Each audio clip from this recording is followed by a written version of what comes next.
Assalamualaikum warahmatullahi wabarakatuh. Alhamdulillahilladzi ja'ala hadhil haflatan mubarakah. Asyhadu an la ilaha illallah wa asyhadu anna Muhammadar Rasulullah. Allahumma shalli wa sallim ala sayyidina Muhammad ibn Abdillah wa ala alihi wa ashabihi wa mawalah. La haula wa la quwwata illa billah. Amma ba'd. Ayyuhal hadirun wa mustami'un rahimakumullah. Ittaqullah. Ittaqullah haqqa taqwa. Qala Allah Ta'ala a'udzu billahi minasy syaithanir rajim. Bismillahirrahmanirrahim. Ya ayyuhalladzina amanu taqullaha wal tanzur nafsum ma qaddamat lighad. Wattaqullaha innallaha khabirum bima ta'malun. Shadaqallahu alazim. Ilahi anta maksudi wa ridhaka mabubi'atini mahabbataka wa ma'rifataka. Hadirin yang dimuliakan Allah, mohon izin terlebih dahulu sebelum menyampaikan atau mengisi khidmah ilmiah, mohon keikhlasan doa dari semua kita yang hadir. Wabil khusus belum lama adik dari Sohibul Bait, Pak Komandan Wildan ini meninggal dunia. Kita doakan mudah-mudahan senantiasa Allah barokahkan barzahnya. Nama beliau almarhum Raden Arif Rahman bin Raden Arifin. Dan tentunya bukan hanya beliau, tapi seluruh keluarga kita, sahabat kita, ya sanak famili kita yang sudah terlebih dahulu meninggalkan dunia ini, semoga semua senantiasa Allah barokahkan. Bibarakati mulkaran ala hadhihi hafulitin salih. Khususon ahlul kubur min ahli la ilaha illallah. Al-Fatihah. A'udzu billahi minasy syaithanir rajim. Bismillahirrahmanirrahim. Alhamdulillahirabbil alamin. Iyyaka na'budu wa iyyaka nasta'in. Dan juga mohon keikhlasan doa dari semua saudara kita, ikhwan kita, tentunya tidak sedikit yang saat ini sedang diuji kesehatannya. Terkhusus kita doakan beliau Bapak Thohir, ya belum lama menghubungi, ya kita ngobrol, Masya Allah beliau sedang diuji, ya. Nah mudah-mudahan Allah pun barokahkan kondisinya beliau. Khususon Al-Fatihah. Bismillahirrahmanirrahim.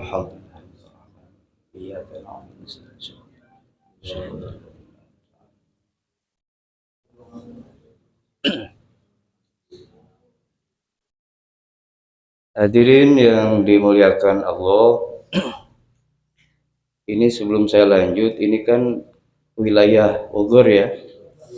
Alhamdulillah Pak Ketua kita hadir, Pak Haji Didin, ya, beserta rombongan. Tapi saya ingin tanya, karena ini Bogor agak pinggir perbatasan dengan Jakarta, Bekasi ya, Jakarta Bekasi lah ya. Kalau saya pakai bahasa Sunda, paham nggak semua? Ada yang nggak paham ya? Tidaklah. Baik, kita pakai bahasa yang dipahami saja. Yang saya hormati pengurus khususnya Sohibul Bait, ini tempat ini syukur alhamdulillah tempatnya beliau Bapak Komandan kita Pak Wildan dijadikan sekretariat ya. Ini sekretariat LDTKN Kecamatan Cilengsi Kabupaten Bogor. Mudah-mudahan tempat ini berlimpah keberkahannya. Dan tentunya dengan istri dan keluarga beliau dan terkhusus pengurus LDTKN dan seluruh jajaran, semoga kita semua yang sedang berkhidmah dengan tugas-tugas khidmah kita semua yang masing-masing sudah ditentukan, ya. Jadi ada tugas khidmah yang sama bagi kita semua, termasuk wakil talqin. Tugas kita yang sama ini adalah kita sama-sama ingin menjadi atau mengharapkan kita ini sebagai muridnya dari Syekhul Masai Pangarsa Abah Anom. Ya, semua sama. Tentunya untuk menjadi murid ini tidak mudah. Karena apakah kita nantinya kemudian dicatatkan sebagai muridnya, tergantung beliau, mursyidnya. Kan gitu. Kalau kita kan baru bisa mengaku saja bahwa kita ini muridnya, ya. Karena nanti akan dilihat bagaimana seorang kita yang betul-betul diakui murid ini, ya. Jadi ada yang harus ada pada diri si murid ini, ya. Jadi tidak serta-merta ketika kita sudah dapat hidayah talqin lalu kemudian dengan serta-merta kita dicatat sebagai muridnya, belum. Nah, butuh lagi perjuangan untuk menjadi murid ini. Antara lain misalnya ciri murid itu adalah kita harus yakin terhadap mursyidnya.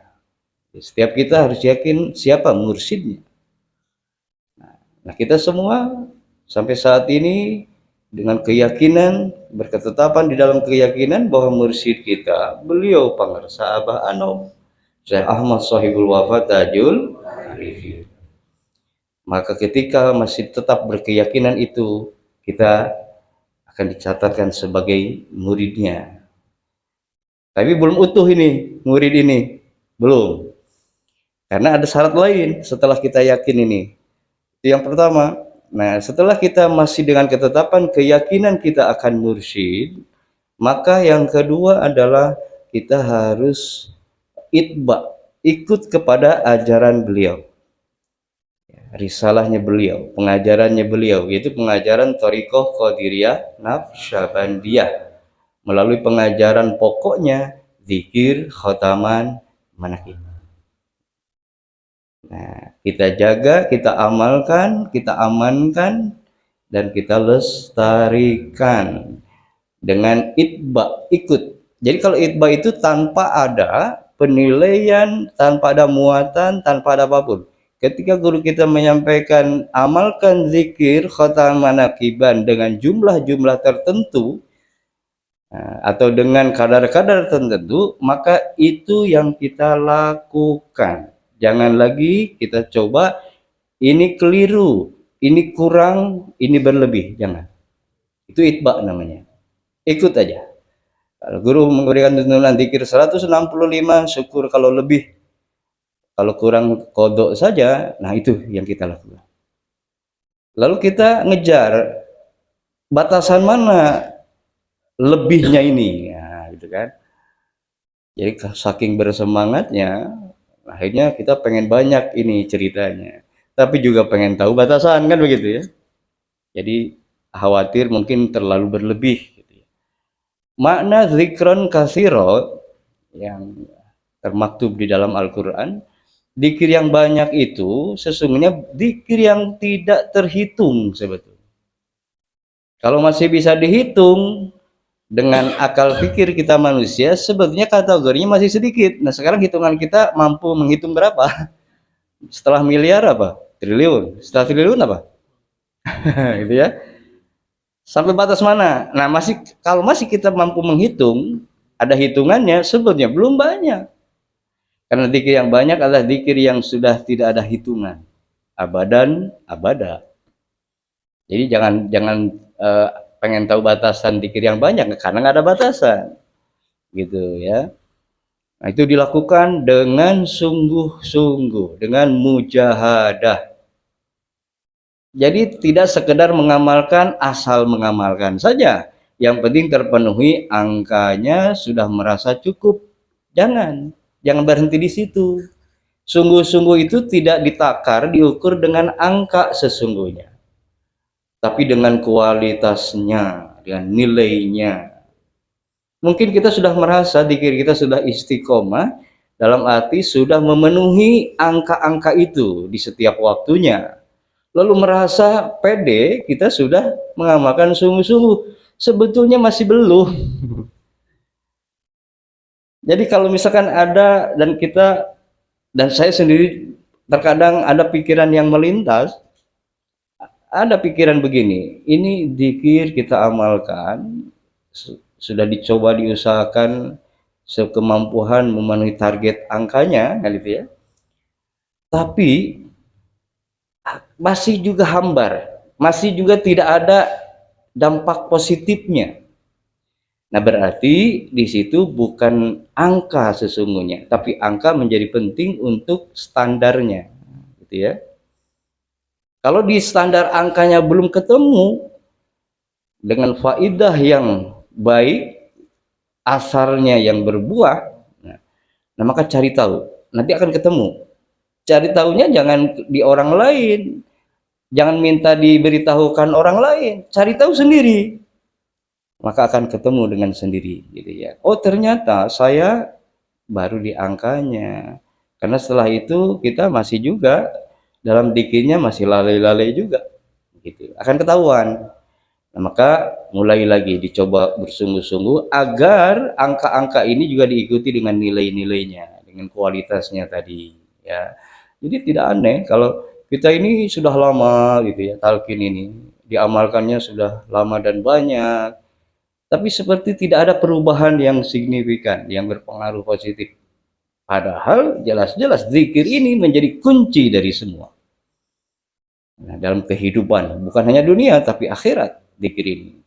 Lalu kemudian kita mencoba meraba diri, melihat keadaan diri ini, apakah sudah berpengaruh secara besar ya dampak positif dari zikir ini.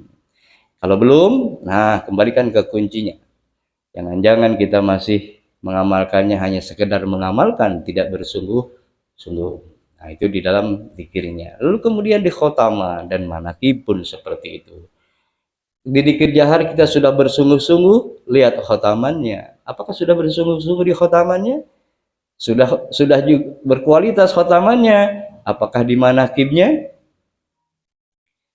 sudah berkualitas? Nah, itu yang tiga pokok itu, zikir, khotaman, manakib. Maka kalau kita sudah bersungguh-sungguh sebagaimana tanbih, ya mengamanahkan kita amalkan dengan sungguh-sungguh untuk meraih kebahagiaan kebaikan dunia akhirat, nah maka nanti pun akan kembali kepada kita yang mengamalkannya, ya. Nah, jadi ada mujahadah setelah yakin terhadap mursyid, tidak ragu. Nah, apalagi kalau sudah mencari guru yang hidup.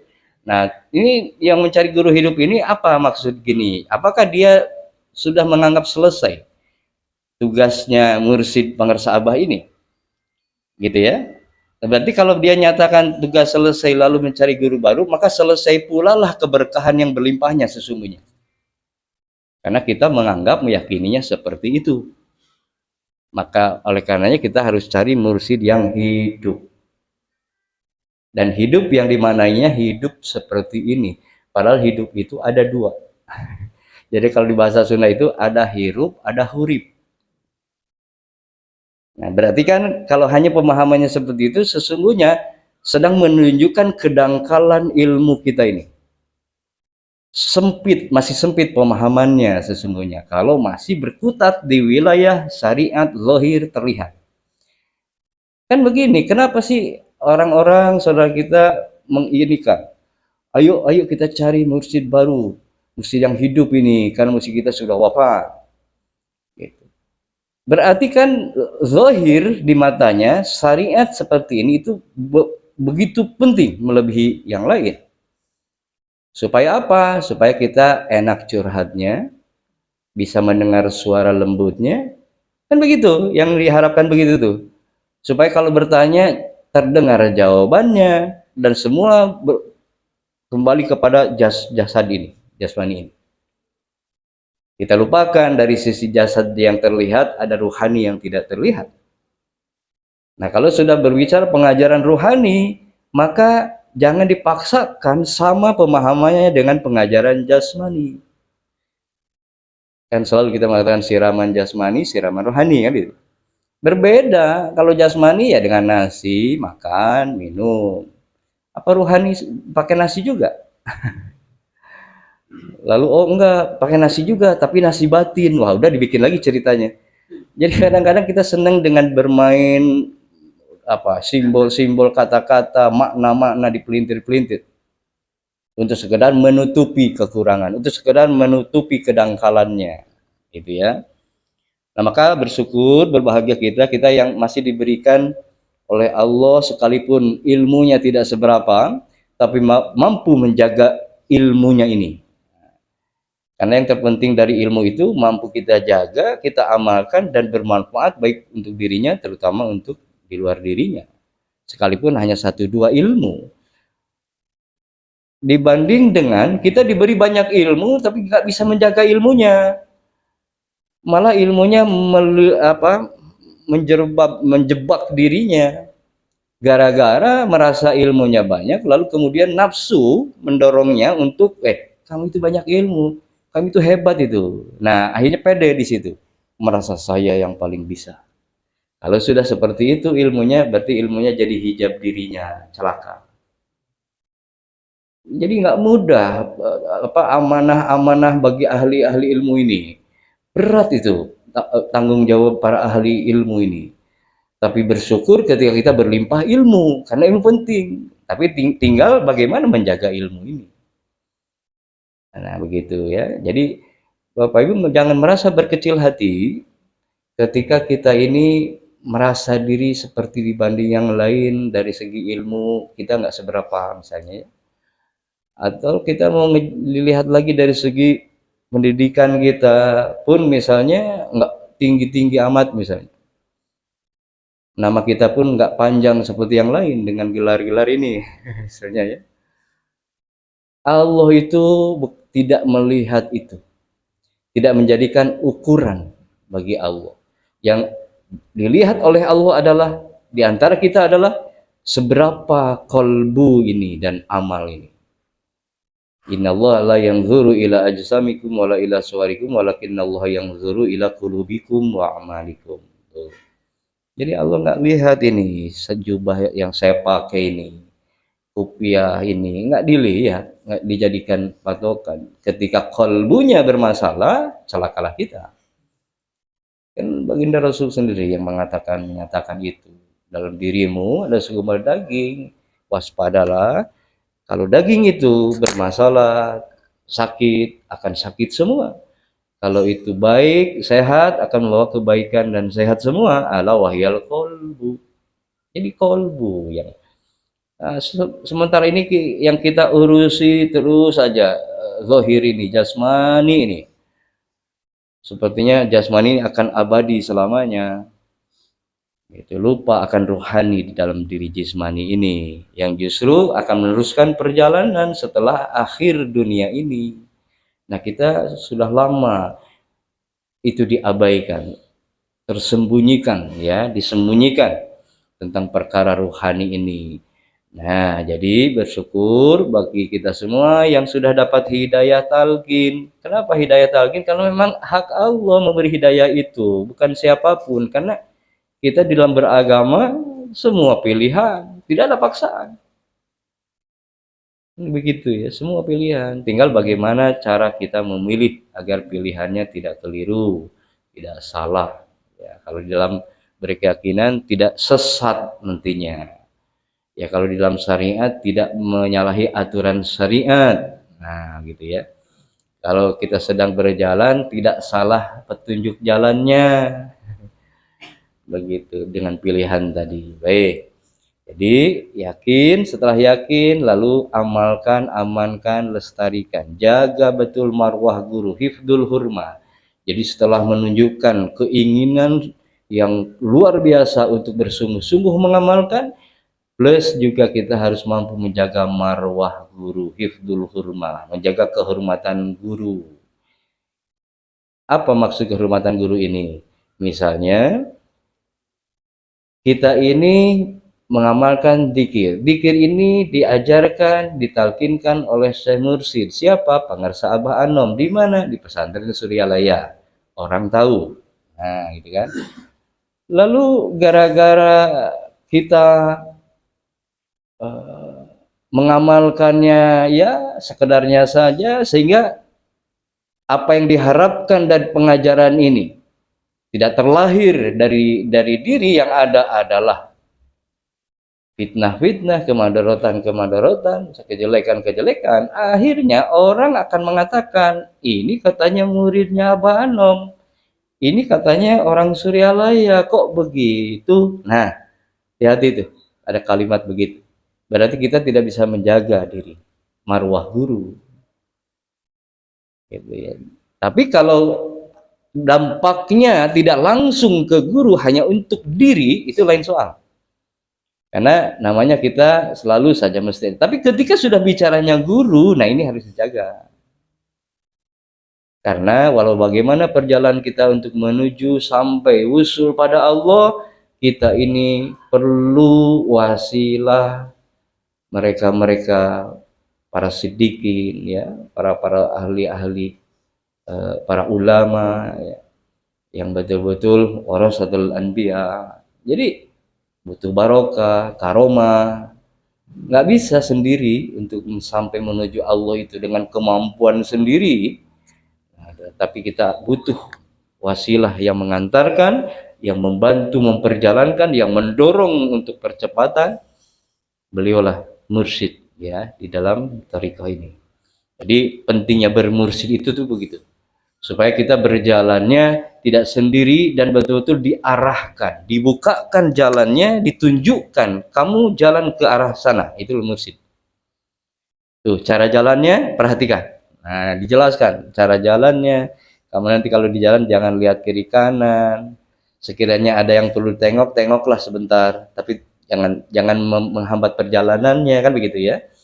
Nah, kita ini banyak yang nengok ini lalu terjebak, akhirnya gara-gara melihat kanan indah, melihat kiri cantik dan seterusnya, akhirnya melok dulu, mengkor, berbelok jadinya. Dan sekarang banyak saudara-saudara kita yang modelnya seperti itu. Tapi mudah-mudahan ini hanya sebuah perjalanan yang memang ya ada kalanya model perjalanan kan begitu. Kita doakan saudara kita yang sedang berbelok-belok ini jangan berlama-lama.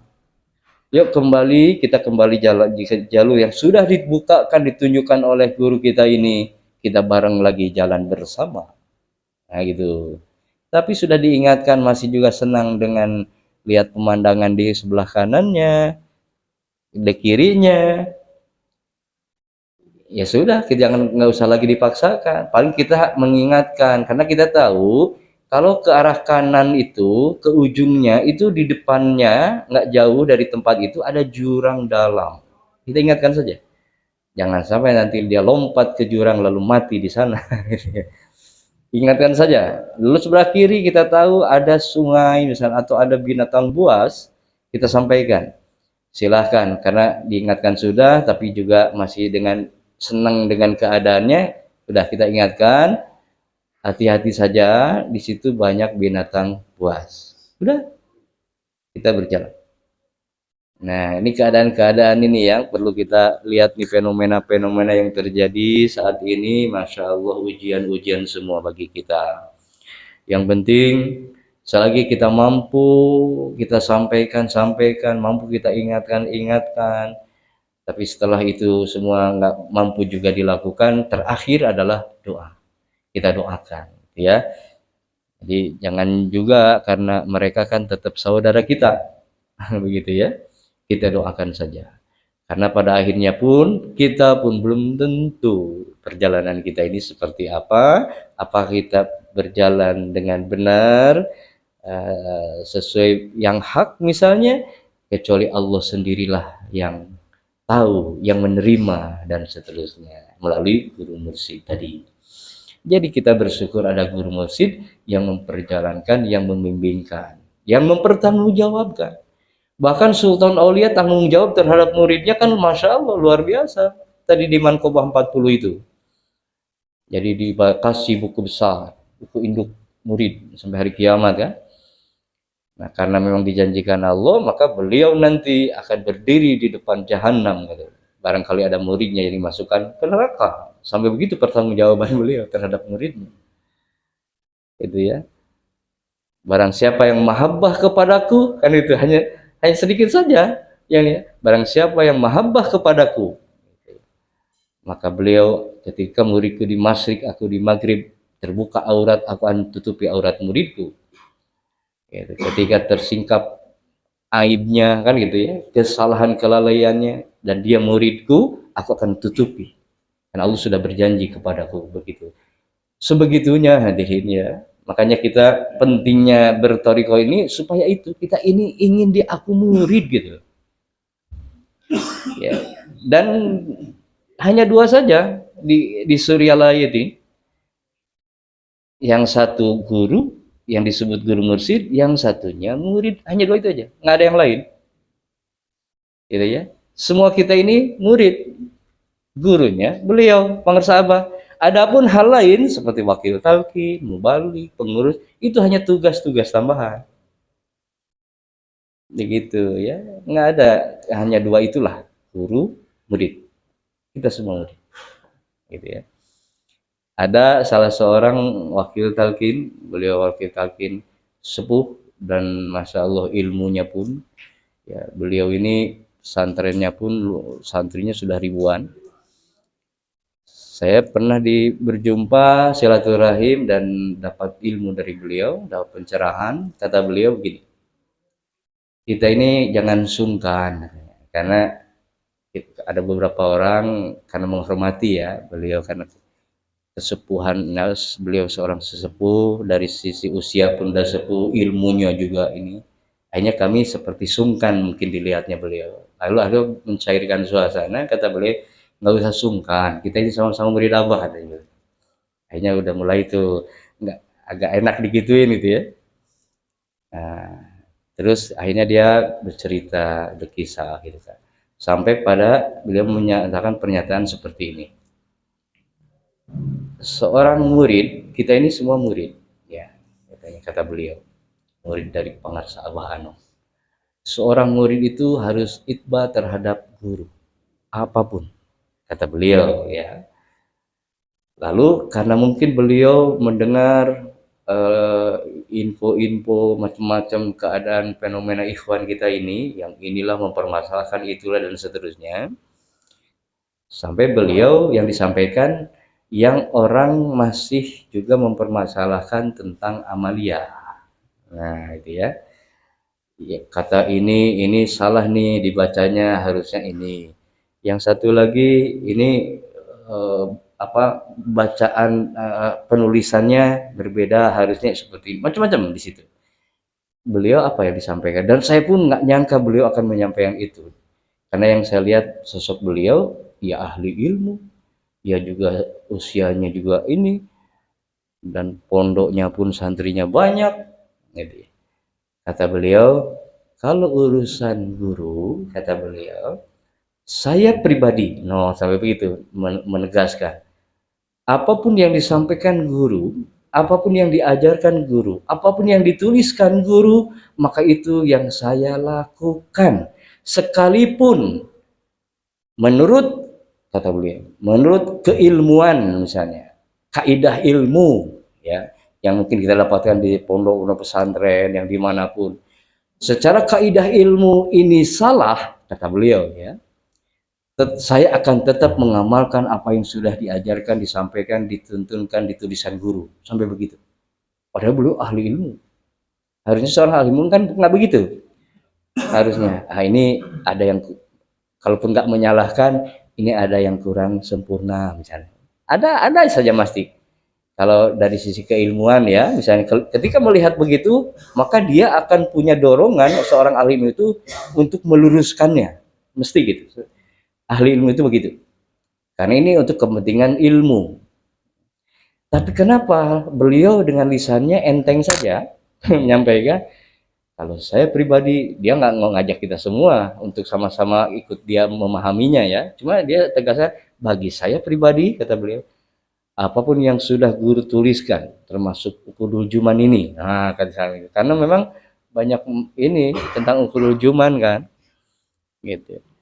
Jadi kalau di Uqudul Juman yang guru berikan ini, dibacanya ini, seperti ini, cara bacanya seperti ini, tulisannya begitu, saya akan tetap lakukan itu, sekalipun menyalahi kaidah ilmu. Sampai begitu beliau. Saya akhirnya mencoba pemahaman itu dimaknai dari makna yang lain. Oh, berarti beliau menganggap dengan begitu guru kita lebih paham akan ilmu, gitu loh. Kenapa harus itba sekalipun menyalahi kaidah ilmu? Karena ilmu yang kita masih terbatas. Jadi begitu. Ilmu guru kita sudah melampaui. Akhirnya begitu pemahaman ini. Maka yang harus dilakukan disikapi kita ini ketika menghadapi pengajaran guru ini, kalau sekiranya kita belum ketemu dengan ilmu ini yang kita dapatkan bertahun-puluh tahun ini, maka kita harus cari tahu lagi. Artinya kita butuh tolab lagi. Ketemukan ilmu guru ini. Kenapa guru seperti ini? Mesti guru nggak salah. Nah, gitu. Dan itulah kekhidmahan kita yang harus dilakukan, yang harus ada khidmah murid terhadap guru itu sampai pada tingkatan menfanakan kita terhadap guru yang disebut fana fisyek. Jadi kalau sudah fana fisyek, semua guru yang benar, kita yang salah gitu. Selalu guru, dan tingkat apapun yang diupayakan ini bukan upayaku, tapi ini barokah guru. Selalu guru, selalu aja sedikit-sedikit guru, sedikit-sedikit untuk guru, sedikit-sedikit guru, begitu aja. Nah, kalau seorang murid sudah begitu, maka murid ini sedang dalam tahap fana fisyeh. Sebelum fana fillah, fana pada Allah itu, kita ada guru, maka mampukah kita melewati fana fisyeh terlebih dahulu? Wasilahnya gitu ya. Kalau masih kita mengaku ini aku, ini hasil upayaku, jasaku, nah itu masih belum. Tapi kalau sudah apa-apa selalu langsung aja, ini berkah rumah guru, ini doa guru. Padahal upaya dia, nah gitu loh. Tapi enggak, dia selalu ini guru, ini mesti guru. Nah itu fana fisyeh itu. Ya, jadi yakinuka mursiduka himmah aliyah hibdul hurmah di situ.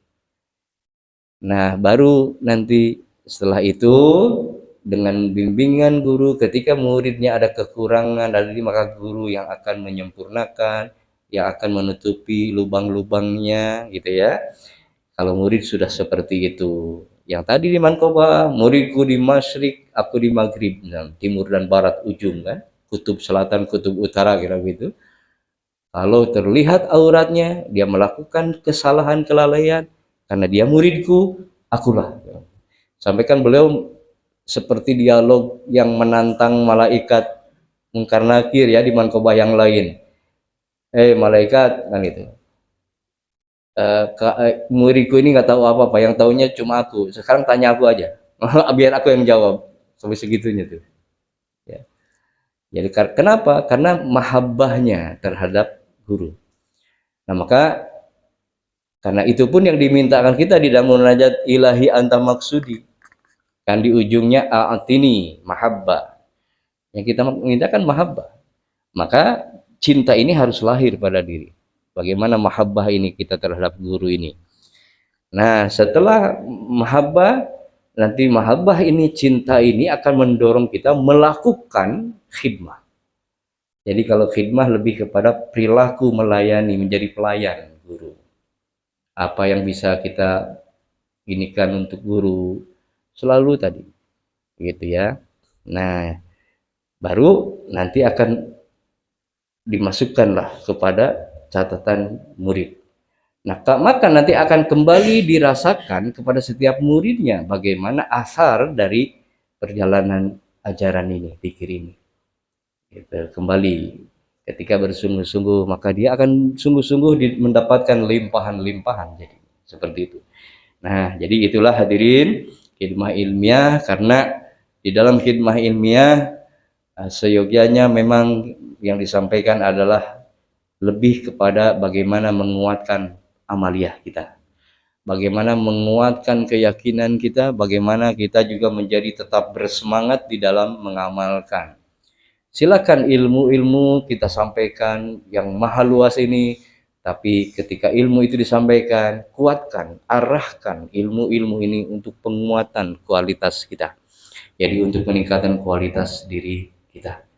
Jadi semua kembali kepada diri dan untuk diri, peningkatan diri. Karena nanti kalau diri kita masing-masing kita sudah berkualitas, maka akan membawa keberkahan kepada di luar dirinya. Itulah yang dikatakan bahwa sebaik-baik manusia adalah khairun nas anfa'uhum linnas. Ketika manusia ini sudah membawa manfaat keberadaannya terhadap yang dirasakan oleh manusia yang lainnya. Bahkan nanti bukan hanya sekadar manusia yang merasakan manfaat dari kualitas diri kita ini, tapi makhluk Allah yang lain pun merasakan manfaatnya dari keberadaan kita, dari kesolehan yang lahir dari diri ini. Seperti yang dalam tanbih itu, buktikan, nah, anggur mah buktikan kehadiran sinamedal tina kasucian, kan gitu Sundana. Jadi lahirkanlah nilai-nilai baik pada diri, akhlak-akhlak yang baik pada diri ini. Yang lahir akhlak itu dari kesucian diri, dari kebersihan kolbu. Karena tidak setiap akhlak baik lahir dari kebersihan kolbunya. Kita sering melihat orang itu akhlak baik, tetapi akhlak baiknya sengaja dibuat untuk tujuan-tujuan tertentu. Nah, berarti kan tidak lahir dari kesucian di situ, tapi lahir dari hawa nafsunya. Ini termasuk juga derajat ketakwaan kita itu ditakar, nanti diukur dengan kualitasnya. Karena tidak setiap melaksanakan perintah Allah menjauhi larangan disebut takwa yang sebenarnya takwa. Pernahkah kita mengukur kualitas diri ketika kita melaksanakan perintah Allah ini? Apa kemana arahnya? Kita hanya melaksanakan kewajiban karena menghindari siksa neraka. Kita melakukan ini karena ingin fadilahnya. Kan begitu. Berarti di situ derajat ketakwaannya masih diperhitungkan di situ. Karena nanti kalau sudah takwa yang disebut hakot takwa, takwa yang sebenarnya takwa itu sudah tidak ada lagi kepentingan apapun di situ kecuali satu, Allah sendiri. Nah, makanya munajat ilahi atau maksudi ini luar biasa. Munajat yang mengantarkan kita kepada puncak yang tertinggi sesungguhnya. Anta maksudi, Allah yang dimaksudnya. Bukan lagi sorga, bukan lagi yang lain. Tapi Allahnya langsung yang ditujunya. Maka makomnya kita ini dihantarkan pada makom apa? Kurbah. Jadi makom tadi bukan ma'rifat sesungguhnya, tapi kurbah. Nanti ada bendera kurbah. Ya, itu puncak tertinggi. Jadi kurbah itu dekat. Jadi kalau sudah dekat, nggak ada pemisah. Kalau ma'rifat masih ada pemisahnya. Gitu ya. Tapi kalau sudah kurbah, benar-benar kurbah, dekat. Nah, tidak ada pemisah lagi di situ. Nah, gitu ya. Nah, maka penting bagi kita terus ya meningkatkan kualitas diri kita dan teruslah tingkatkan rasa syukur kita atas hidayah-hidayah ini. Karena kan semua kembali Allah lah yang punya hak pada siapa hidayah diberikan. Jadi setiap kita dapat talqin pun belum lagi kita ada hidayah untuk mengamalkan. Makanya tidak sedikit mereka saudara kita yang sudah talqin tapi belum mengamalkannya. Ya nggak apa-apa, kembali ke pilihannya kok. Hidayah yang Allah berikan. Jadi setelah hidayah orang talqin, mau talqin dan dilakukan talqin, dapat tuh hidayahnya. Tapi nanti apakah talqinnya diamalkan atau tidak, kembali lagi pada hidayahnya Allah. Gitu ya. Ya bersyukur hidayahnya berkelanjutan. Jadi setelah talqin diamalkan. Dan sudah diamalkan bersungguh-sungguh lagi, wah masya Allah lagi bertambah itu. Gitu ya. Jadi makanya ya jangan dibuat aneh ketika ini kok kita orang lama nih ceritanya karena talqinnya sudah lama, tapi sepertinya kok geraknya semangatnya kalah sama anak yang baru kemarin ini. Nah, ya kan itu ya. Tapi lagi-lagi karena kita sudah lama lalu merasa senior, nggak mau tetap yang namanya dilangkahi anak baru kemarin, kan begitu. Karena merasa senior tadi kan itu kan karena sudah lamanya. Tapi bukan dilihat dari lama dan barunya dalam perjalanan thariqah ini. Tapi seberapa hidayah yang Allah berikan lalu mengantarkannya melangkah lebih maju, bercepat gitu kan. Gara-gara dirinya mampu berkualitas. Padahal baru didapat hidayahnya dibanding yang sudah berlama-lama hidayahnya sudah lama mungkin puluhan tahun. Tapi gara-gara kita tidak bersungguh-sungguh maka perjalanannya menjadi lamban. Ya, nah, tinggal pilihannya lagi kita mau berjalan cepat atau lambat gitu gitu ya. Ini ceritanya pengurus tugasnya kan untuk membantu kita semua ya. Bagaimana kita semua ini juga sama-sama bisa mengamalkan, menjaga tadi marwah guru dan seterusnya. Tapi setelah itu ya akhirnya gara-gara pilihannya kita tadi ya sudah akhirnya kembali ke masing-masing gitu ya. Kita juga nggak bisa memaksakan ya, tapi saya ingin mengajak kita semua, sayang kita sudah perjalanan jauh ini, jadi perjuangannya cukup lama, ini yang senior-senior ya, yang merasa senior ini, jaga itu karena kita sudah lama perjuangan ini, jangan sampai gara-gara kita merasa diri, lalu sudah merasa hebat, lalu sudah merasa ini, maka akhirnya kita terjebak, akhirnya kita dipelesetkan lagi oleh iblis ini gitu ya. Nah kan sayang kita sudah berjuang lama, berjalan lama, gara-gara itu akhirnya kita kembali turun, jatuh ya, dari ketinggian. Tapi ketika kita diberi hidayah lalu sungguh-sungguh padahal baru dapat belum lama, tapi Allah ternyata memilih untuk diberikan hidayah yang berbeda kepada anak ini, masya Allah luar biasa, bersyukur ya. Nah jadi ayo kita sama-sama kembali melihat diri ini, muhasabah diri di bulan Muharram tahun baru ini, kita jadikan momen untuk muhasabah apa yang sudah kita lakukan sebelum ini. Jangan-jangan perjalanan kita terhambat ini karena kejadian yang lalu, karena ulah kita yang lalu. Perhatikan diri ini untuk apa? Untuk persiapan di besok. Wal tanzur nafsu ma qaddamat lighad. Ya. Jadi ayat itu berkenaan dengan pentingnya kita selalu bermuhasabah diri sebelum dihisab nanti. Karena sahabat Umar radhiyallahu anhu, Umar bin Khattab mengatakan hasibu qabla an tuhasabu. Hisalah dirimu sebelum kau dihisab, kata beliau. Nah, jadi ketika sudah dihisab diri ini oleh diri ini, ketemulah kekurangan dan kelebihan, maka yang kurang kita jadikan apa untuk di tahun yang baru di besok ini, bagaimana yang kekurangan itu menjadi kelebihan, dan yang sudah merasa lebih dijaga itu, apalagi kalau bisa tambah lagi berlebihnya itu kualitas ini. Jadi juga jangan merasa cukup juga dengan kelebihan yang sudah ada ini, kadang-kadang nafsu maunya sih begitu, jadi ya sudah cukup akhirnya sudah nggak mau lagi, berarti tingkat kebutuhan kita ini akhirnya terhenti. Tapi luar biasa ketika diberikan kita rasa butuh ini yang terus ada. Jadi kalau urusan butuh ini kan berbeda dengan hanya sekedar memenuhi kebutuhan pokok yang wajib misalnya. Kalau sudah butuh, dia nggak mau cukup dengan itu, tapi dia akan ingin cari terus, ingin mau terus, selalu ingin, itu butuh. Baik dalam hal apapun ya, baik dalam pelaksanaan ibadah syariatnya, sholat dan seterusnya, karena nanti cirinya yang masih dalam kategori wajib dengan butuh itu bisa dicirikan sederhana ketika misalnya kalau kita ibadah syariat kita, sholat kita, kalau sholat masih harus ditunggu azan, berarti kategorinya masih sholat itu wajib, perintah Allah wajib dilaksanakan. Tapi kalau kita sudah nunggu waktu sholat, sebelum azan kita sudah siap untuk melaksanakan sholat, maka berarti bagi dirinya sholat sudah menjadi kebutuhannya, bukan lagi wajib. Butuh, kita yang butuh. Nanti akan berbeda pula, berbalik kepada masing-masing kita. Karena ini sudah menjadi kebutuhan, butuh aku, kata Allah, maka aku yang gitu.